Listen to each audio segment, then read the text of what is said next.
Aceh Explore menampilkan halaqah dari Masjid Raya Baitur Rahman Banda Aceh. Subscribe, komen, like, dan share. Assalamualaikum warahmatullahi wabarakatuh. Alhamdulillah, nahmaduhu wa nasta'inuhu wa nastaghfiruh, wa na'udzu billahi min syururi anfusina wa min sayyiati a'malina. May yahdihillahu fala mudilla lahu wa may yudlil fala hadiya lahu. Asyhadu an la ilaha illallah wahdahu la syarika lahu wa asyhadu anna Muhammadan abduhu wa rasuluh. Allahumma salli wa sallim ala Muhammad wa ala alihi wa sahbihi ajma'in. Amma ba'd. Bapak-bapak, ibu-ibu, sidang jamaah salat subuh kaum muslimin dan para pendengar yang dimuliakan Allah. Marilah kita tidak ada henti-hentinya memanjatkan puji syukur kehadirat Allah Subhanahu wa taala atas limpahan rahmat, karunia dan hidayahnya, sehingga sampai pagi hari ini kita masih diberi kekuatan dan kesehatan oleh Allah, sehingga kita dapat melaksanakan ibadah. Dengan iringan doa, mudah-mudahan ibadah kita diterima oleh Allah Subhanahu wa taala dan dicatat merupakan amal yang saleh insyaallah. Pada pagi hari ini kita masih berada di dalam bab yang sama, yaitu metode yang sangat berpengaruh terhadap pendidikan anak. Yaitu metode kedua adalah pendidikan dengan adat kebiasaan. Hal ini minggu kemarin kita sudah berbicara dalam hal ini panjang lebar. Salah satunya adalah hadis Rasulullah sallallahu alaihi wasallam, kullu maulud yuladu 'alal fitrah. Setiap bayi yang dilahirkan itu dilahirkan atas dasar fitrah. Artinya bayi itu membawa keimanan, membawa tauhid. Dari sinilah terlihat bagaimana peran pendidikan, pengajaran, dan pembiasaan yang baik untuk anak mempunyai tauhid iman yang kokoh, akhlak yang baik, kepribadian yang terpuji. Ya ini. Untuk ini maka ada dua faktor, kemarin sudah dijelaskan. Faktor yang dapat mengantarkan anak mempunyai tauhid yang baik, akhlak yang mulia, dan kepribadian yang tangguh. Dua faktor ini adalah, pertama faktor pendidikan Islam, dan yang kedua adalah lingkungan yang baik. Tentang pendidikan Islam ini beberapa hadis Rasulullah sallallahu alaihi wasallam sudah disebutkan, la ayu addibar rajul waladahu khairun min ayyatasaddaq bisa. Seseorang mendidik anaknya mempunyai akhlak yang baik lebih baik daripada dia bersedekah dengan satu sa'. Hadis diriwayatkan oleh Imam At-Tirmidzi. Dalam hadis yang diriwayatkan yang sama oleh Imam At-Tirmidzi, mana halawalidun waladan afdal min adabin hasanin. Tiadalah seorang ayah, orang tua memberikan suatu pemberian kepada anaknya yang lebih afdal daripada adab yang baik, akhlak yang baik. Jadi pemberian pendidikan akhlak yang baik adalah sangat utama. Juga dalam hadis Rasulullah sallallahu alaihi wasallam disebutkan, adibu auladakum ala salasi khisal. Didiklah anakmu tiga hal. Apa yang tiga hal itu? Hubbi nabiyikum. Didiklah anak-anakmu mencintai nabinya.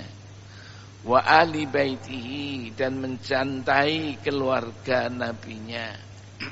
Kemudian selanjutnya dikatakan wa tilawatil Quran, dan didiklah anakmu untuk bisa membaca Al-Quran. Inilah dasar-dasar pendidikan Islam, kemarin sudah panjang lebar dijelaskan dalam hal ini. Inilah yang kedua adalah pendidikan tadi dengan memperhatikan terhadap lingkungan. Lingkungan ini ada lingkungan keluarga, ada lingkungan teman-teman. Jadi keluarga itu yang sangat dominan memberikan pengaruh kepada anak adalah dua orang tuanya, ayah dan ibu. Sehingga dalam hadis tadi disebutkan kullu maulud yuladu 'alal fitrah fa abawah yuhawidanihi wa yunassiranihi wa yumajjisanihi. Setiap bayi dilahirkan atas dasar keimanan, atas dasar tauhid, tetapi kedua orang tualah yang membikin dia Yahudi, membikin dia Nasrani, membikin dia Majusi. Ini artinya bahwa lingkungan keluarga, terutama ayah dan ibu, sangat berpengaruh terhadap pendidikan anak. Kemudian juga pendidikan, pengaruh lagi adalah pengaruh kawan-kawan. Lingkungan yang tidak baik akan mempengaruhi pendidikan anak, tapi juga lingkungan yang baik akan juga berpengaruh terhadap pendidikan anak. Inilah dua faktor ini yang kemarin juga sudah dijelaskan. Pada pagi hari ini ada suatu anggapan. Anggapan ini anggapan yang keliru. Apa yang anggapan keliru ini? Yang selama ini menjadi keyakinan beberapa orang bahwa manusia dilahirkan ada kalanya dalam keadaan baik dan ada kalanya dalam keadaan jahat. Sebagaimana dilahirkannya domba dalam keadaan jinak, tapi macan menjadi binatang buas. Mereka beranggapan seperti itu. Manusia dilahirkan ada kalanya dalam keadaan baik, tapi ada kalanya dalam keadaan jahat. Artinya membawa kebaikan tapi kan membawa kejahatan juga. Mereka beranggapan bahwasanya tidak mungkin mengubah kejahatan yang tersembunyi. Kejahatan yang ada di dalam diri anak tidak mungkin dapat diubah. Seperti halnya tidak mungkin mengubah kebaikan yang telah menjadi ciri khas dalam dirinya. Itu katanya. Ya. Pendapat yang keliru ini, Dr. Abdullah Nasih Ulwan menyampaikan, ada 3 hal kekeliruan ini. Pertama adalah bertentangan dengan agama. Yang kedua adalah bertentangan dengan logika. Yang ketiga adalah bertentangan dengan pengalaman empiris. Bertentangan dengan agama, Allah Subhanahu wa taala berfirman, "Wa hadainahun najdain." Kami telah memberikan petunjuk an-najdain, 2 jalan. Ini jalan kebaikan, ini jalan keburukan. Mau pilih mana? Pilih ini jelas, pilih ini jelas. Ya. Apa maksudnya tadi? Wahadainahun najdain, telah kami perkenalkan kepadanya jalan kebajikan dan telah kami perkenalkan kepadanya jalan kejahatan. Dua-duanya ada. Sudah diberitahu oleh Allah, sudah diberitahu oleh Rasulullah sallallahu alaihi wasallam. Juga ayat Al-Qur'an, wa nafsin wa ma sawwaha fa alhamaha fujuraha wa taqwaha qad aflaha man zakkaha wa qad khaba man dassaha. Surat Asy-Syams ayat 7 sampai 10. Wa nafsin wa ma sawwaha, dan jiwa serta penyempurnaannya, artinya penyempurnaan ciptaan jiwa itu. Fa'alhamaha fujuraha, lalu Allah mengilhamkan kepada jiwa itu jalan kefasikan. Tapi juga wa taqwaha, dan jalan ketakwaan. Allah memberikan, mengilhamkan kepada jiwa itu jalan kefasikan, tetapi juga jalan ketakwaan. Qad aflaha man zakkaha, Sungguh telah beruntung orang yang mensucikan dirinya. Wa qad khaba man dassaha, tentu sungguh telah merugi orang yang mengotori jiwanya. Diciptakan oleh Allah. Ini jalan ketakwaan, ini jalan kefujur, kezaliman, kehancuran. Ya.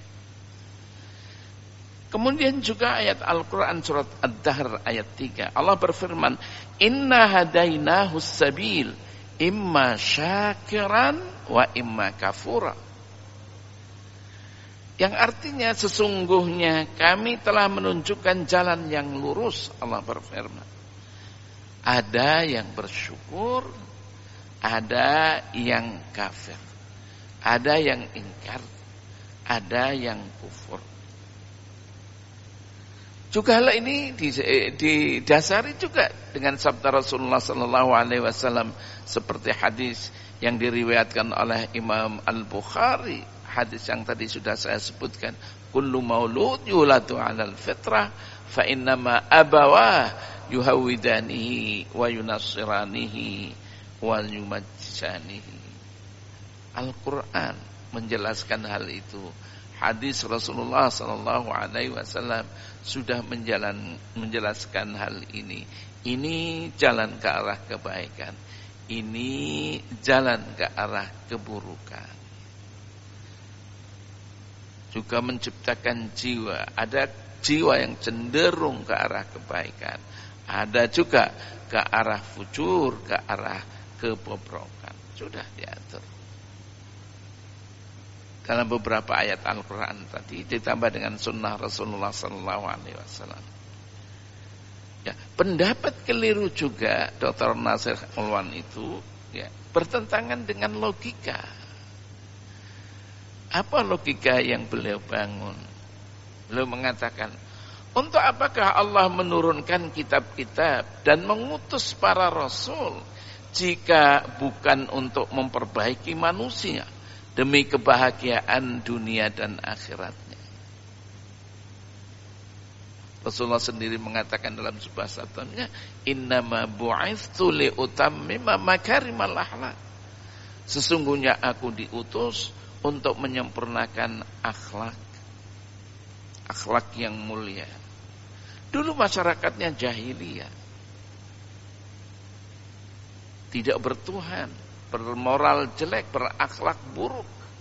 Rasulullah datang untuk memperbaiki moral ini.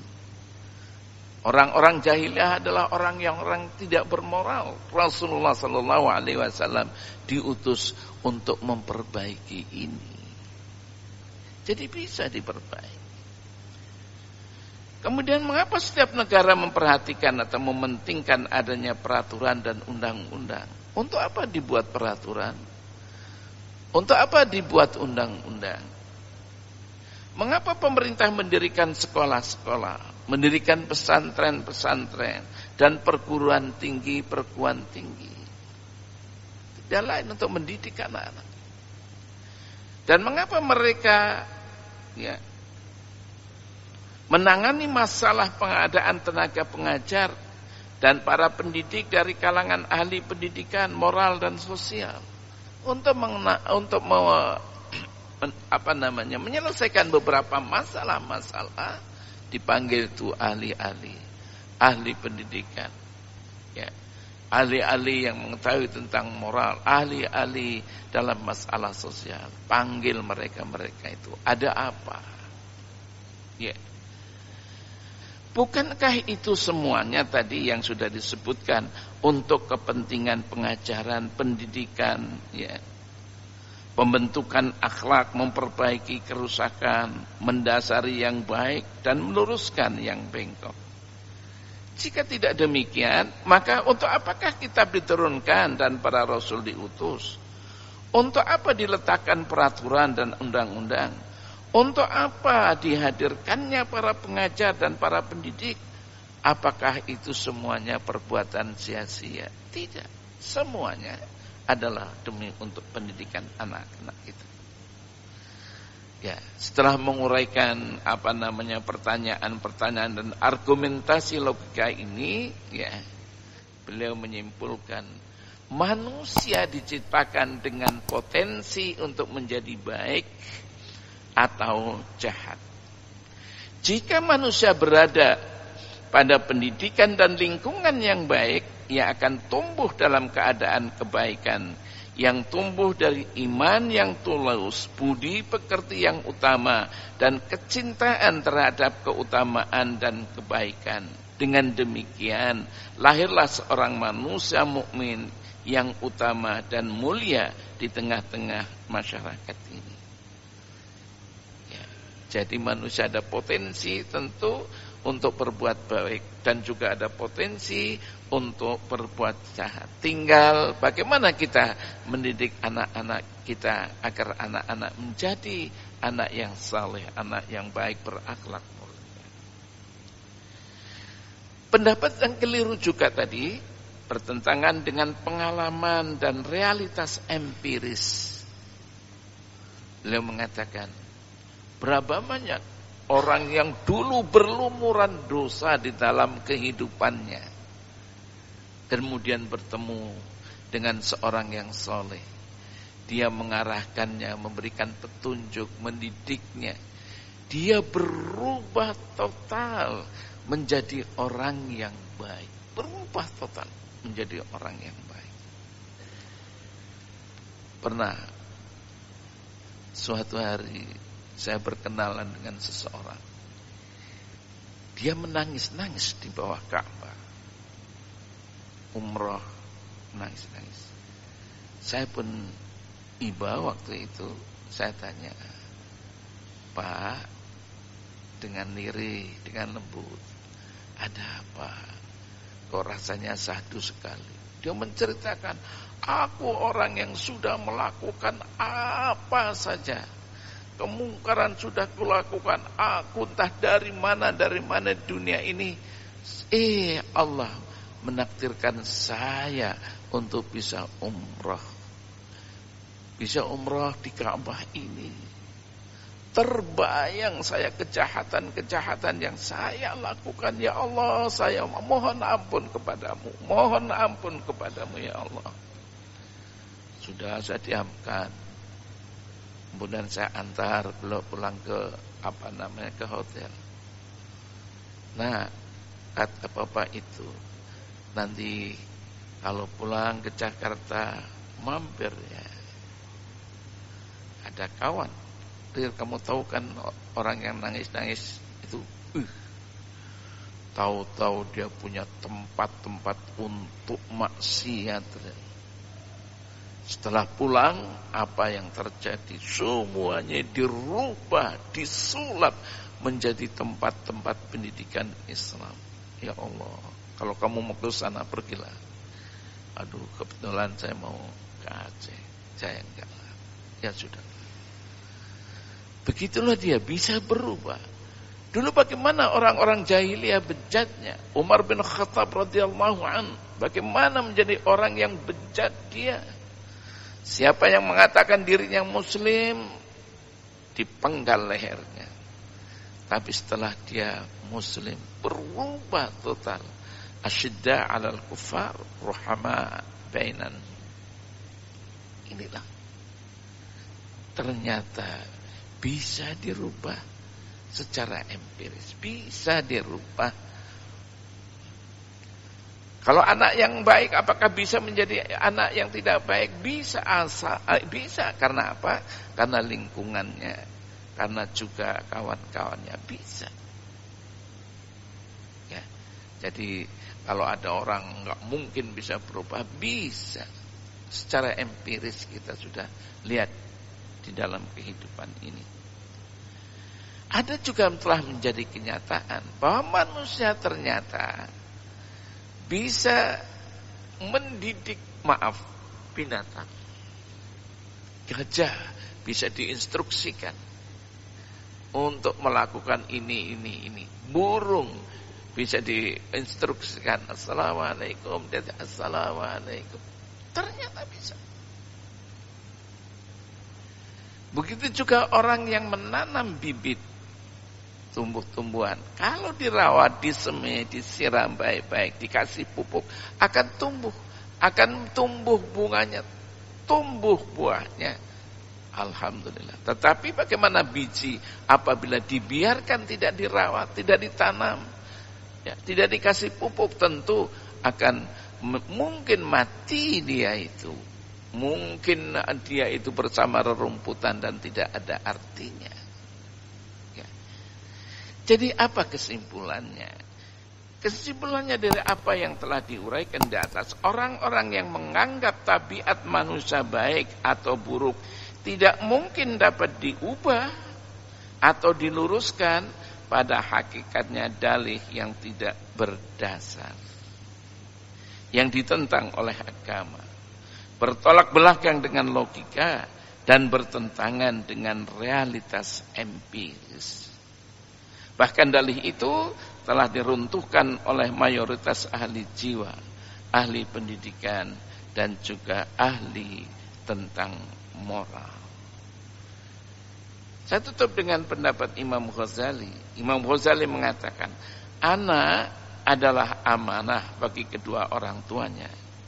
Hatinya yang suci adalah permata yang sangat mahal harganya.